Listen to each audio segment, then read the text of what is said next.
In November 2020, Bachmann announced its all-new L&NWR improved Precedent class. Towards the end of 2021, Bachmann have released this model. But was it worth it? Well, stick around in today's video as we find out whether or not this model really was worth buying.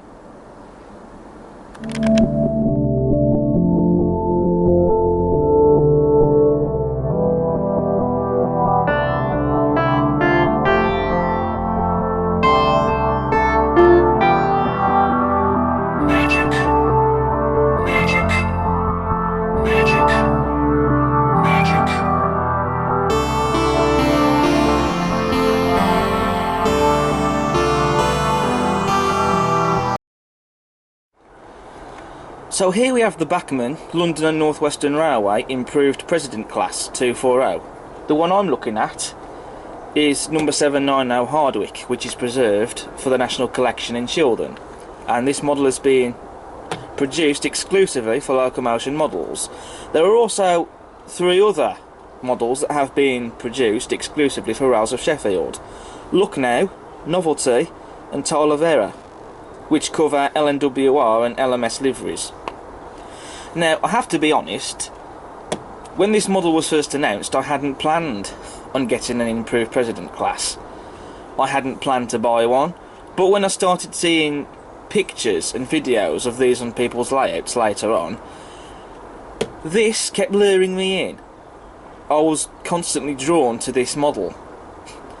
And in the end, I had my own arm twisted, and I bought one. And here it is. And this model has just arrived in the post, and what I'm going to do is I'm going to get this model unboxed and down on the layout, and then we can have a look at it in detail.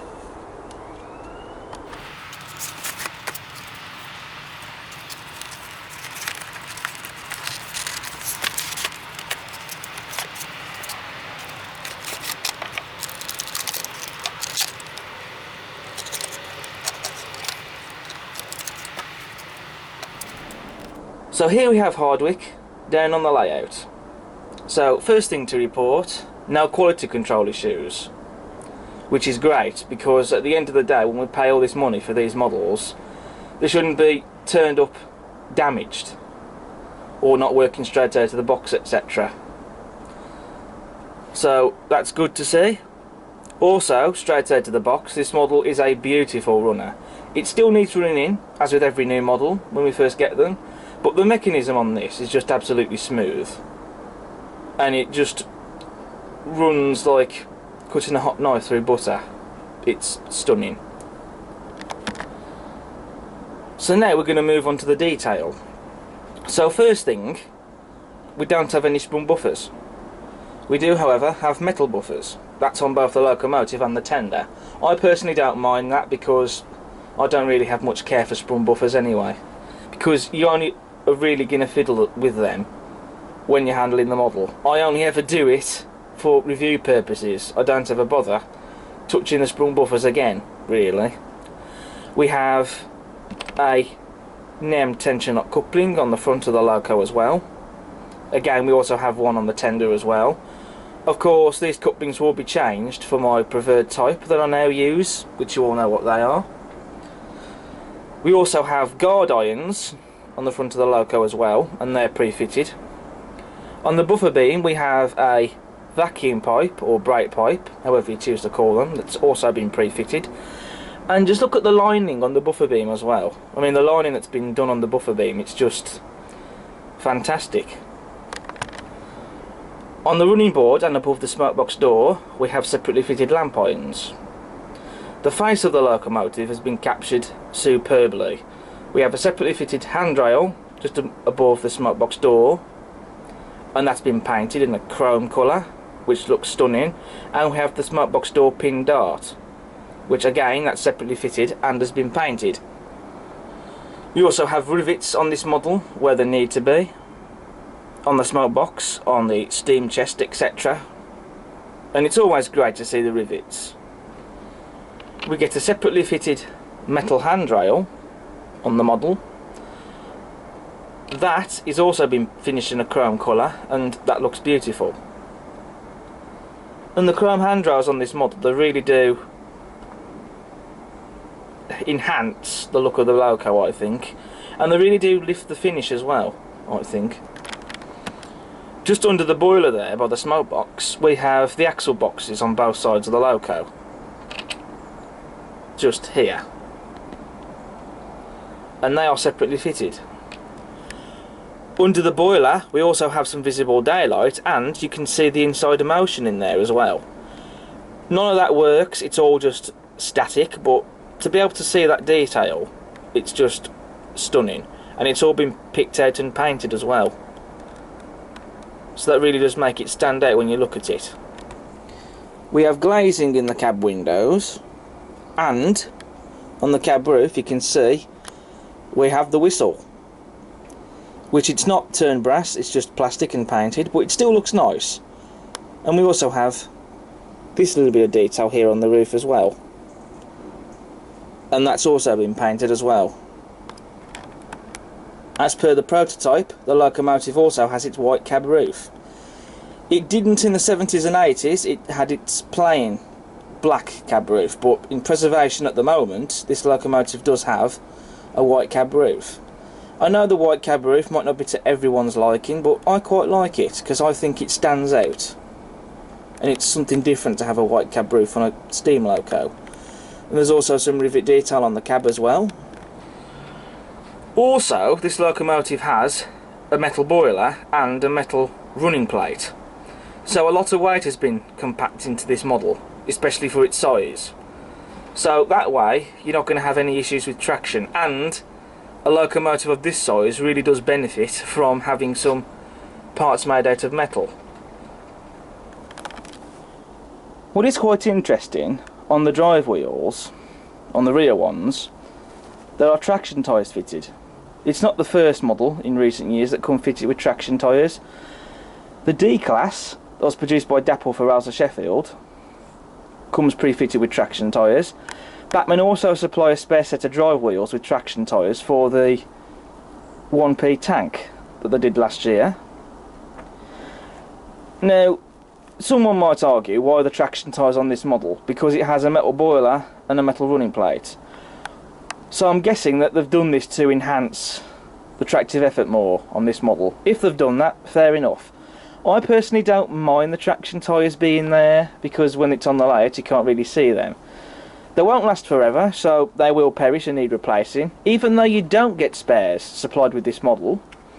In the back of the instruction manual it said that selective accessories are available to purchase from your local Bachmann stock list, and that includes a pack of 10 traction tyres. So that's good to see that they are supplying traction tyres as accessories.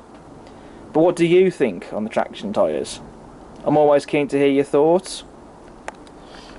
On the cab side we have rivets, and we also have again separately fitted handrails, and they're painted in a chrome colour.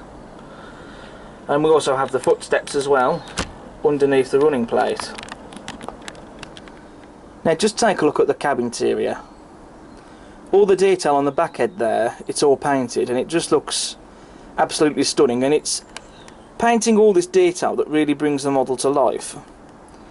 You got the handbrake, the regulator, gauges and dials, they're all painted, and the dials have printed detail on them as well. You've also got those little turning wheels there as well, the hand wheels. And the detail is just absolutely spectacular.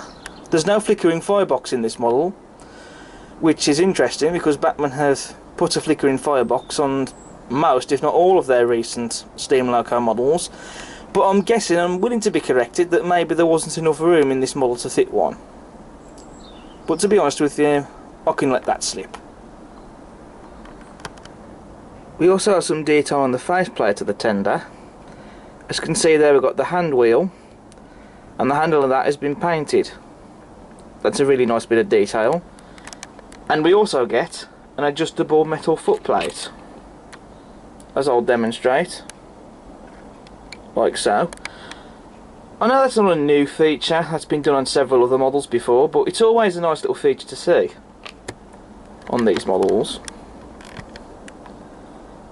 You've also got the storage boxes on the tender for the crew to keep various bits and bobs in, perhaps the sandwiches, perhaps even oily rags to clean the loco, or maybe even tools, etc. And even they've got rivet detail on them. You also have a coal rail on the bunker as well, and it's not moulded, it's separately fitted, and just have a look at the attention to detail on it.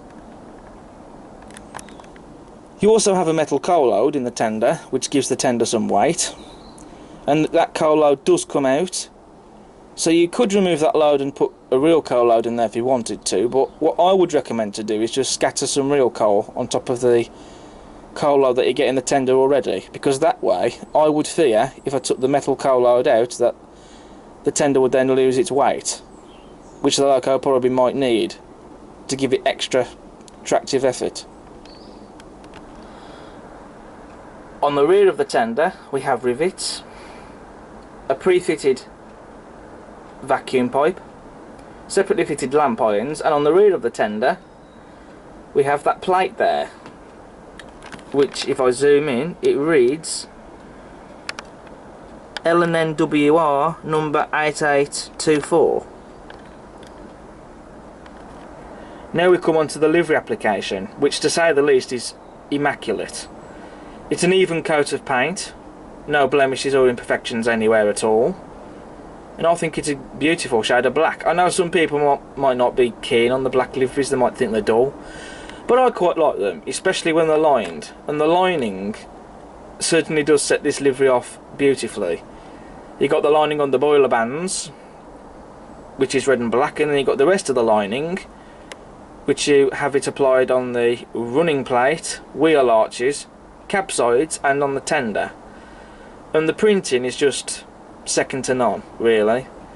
It's been crisply and beautifully applied, and very neatly applied as well, and it just looks stunning. It's absolutely gorgeous. We also can't leave out the printed nameplates, number plates, and also you got the London and North Western Railway crest on the wheel arches there.